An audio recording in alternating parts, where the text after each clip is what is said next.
क्या आप जानते हैं 4 चीज़ें अगर आपके परिंदे की खुराक में शामिल ना हों कंटिन्यूसली तो आपका परिंदा अंधा हो सकता है। उसमें एक बीमारी हो सकती है जिसमें उसकी आँख के लेंस के ऊपर एक पर्दा आ जाता है और वो आहिस्ता-आहिस्ता नज़र आना उसको बंद हो जाता है, उस पर्दे के अंदर से रोशनी नहीं गुज़र सकती। इस बीमारी को कहते हैं कैटरैक्ट्स। वो 4 चीज़ें जो आपके परिंदे की खुराक में शामिल होनी चाहिए वो हैं vitamin A, vitamin बी2, vitamin E और एंटीऑक्सीडेंट।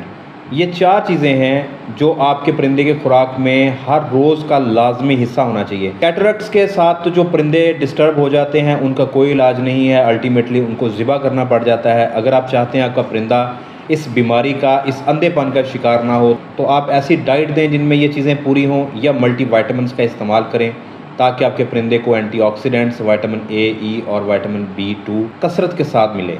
दुआ में याद रखिएगा। अल्लाह हाफ़िज़।